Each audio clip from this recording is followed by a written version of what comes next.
Hi, this is Jesper, and I make videos on YouTube for those who like to challenge mindset and make a difference in the workplace.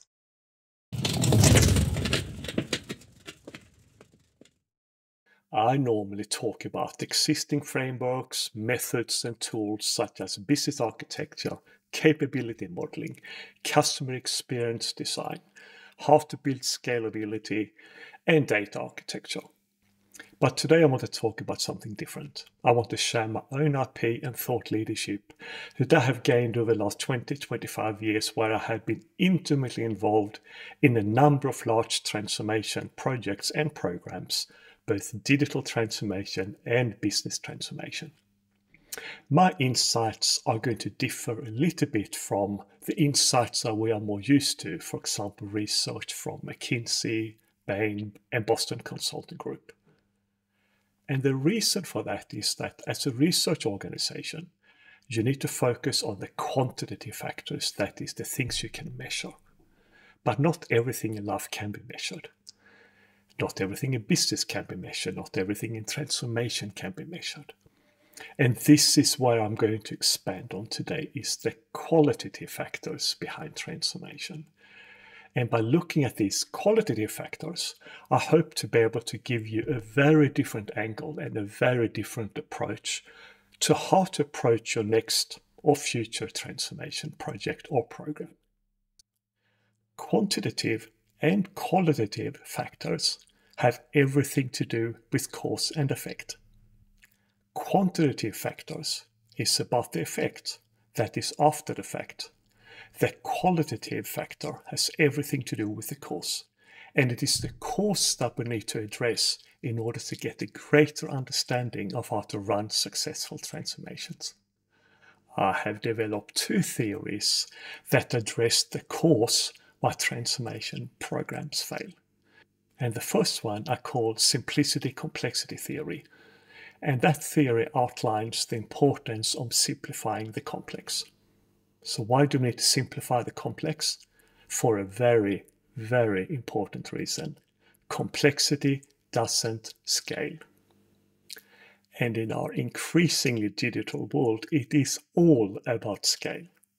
I previously made a video on building scale in any business, and I left the link in the video description below. The second theory is data consciousness theory, which explains our workflow and process-directed thinking. Why is this important? So what? Because in the digital world, there are no processes, there are no workflows. There are only two things, zeros and ones, which are data. Together, these two theories and concepts explain how to create scale. Data consciousness theory addresses data friction, which is related to data quantity and quality, and by increasing data quantity and quality, we increase execution velocity, which is automation. Simplicity-complexity theory addresses the process and organizational friction, which is related to the ability to change and the change velocity. And today I'm explaining simplicity-complexity theory, and in my next video I will be explaining data consciousness theory. Simplicity-complexity theory explains that as humans we are conditioned to complicate. We don't know how to simplify, and as a result we create increasing complications and complexity. So how does it work? Everything starts with something simple, such as an idea. For example, starting a new business. Let's represent the idea as a dot. The idea grows into a plan of how to get started. Things are added to the idea, adding complexity. It is now more than a dot. The first product is developed. The complexity has increased. The business is growing and the first employee is hired. More complexity is added. The business grows further. If we were a tech startup, we would perhaps move out of our garage and set up our first office. Complexity increases again. The business expands and the second office is set up interstate. More complexity is added, etc., etc. The complication is that as complexity increases, we lose the line of sight. We get lost in complexity and we cannot see the forest for the trees. So how do we navigate the situation? We have three tools of navigation. The first tool is how, and it investigates how we can do something different or better. It optimizes what we have and is a basis for popular frameworks such as continuous improvement. The second tool is what, and it investigates what we can do differently or better. It goes further than how by questioning the construction itself. For example, is it fit for purpose to be optimized, and opens the door for re-engineering. The problem with how and what is the starting point. They both accept the current starting point as a basis for change to either improve or rebuild what exists.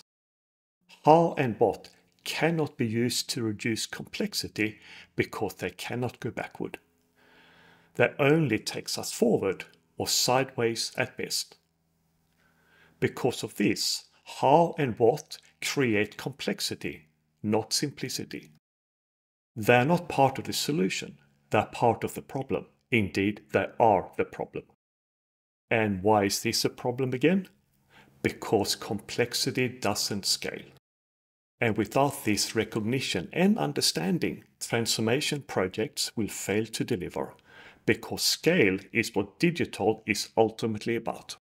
But what if there was a third tool? A tool that challenges the starting point itself. A tool that could go backwards and bypass complexity. There is such a tool, and it's called why. Why differentiates because it questions the starting point itself. Asked repeatedly, it cuts through the layers of complexity until it reaches the core.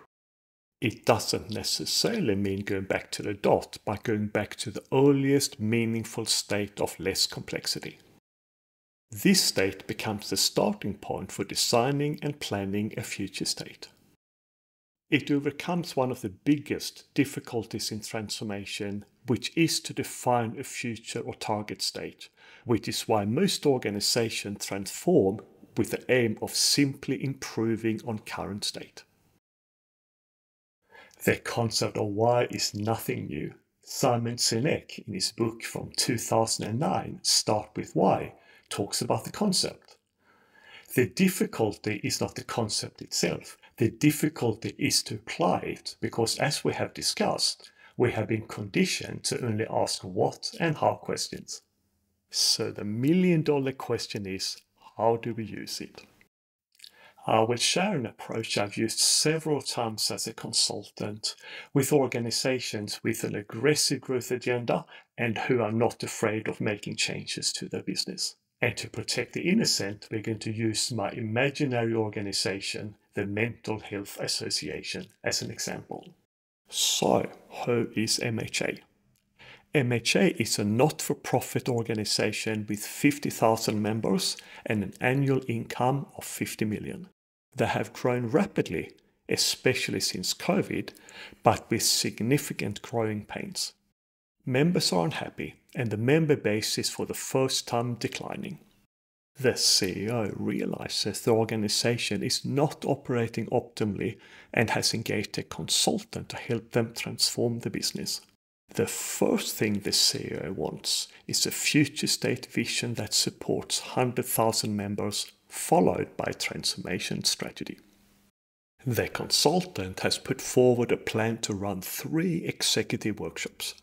In the first workshop, the CEO and executives were asked to disrupt themselves and design a new startup in direct competition with their own company, using the business model canvas.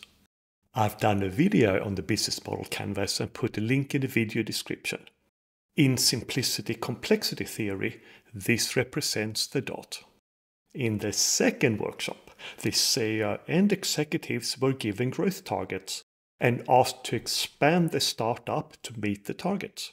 The targets for MHA were 5 billion, 10 million, 50 million, and 100 million annual income. The team used history and the benefit of hindsight, combined by the relentless use of why questions, to create an organization as lean as possible. The result from the final target of 100 million became their target state vision. Each growth target represents, in simplicity complexity theory, the next layer of complexity.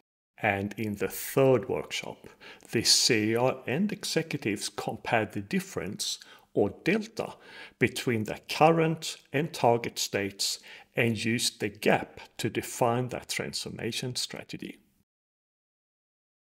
And this concludes my first video on simplicity complexity theory, which explains that we are conditioned to complicate things, but we need to learn how to simplify in order to create scale. And in my next video, I will be talking about data consciousness theory, which explains our difficult relationship with data, and together with simplicity complexity theory, provides a different framework for driving transformation success. If you like this video, please like and subscribe to my channel. Thank you for watching, and I hope to see you in my next video. Take care until then.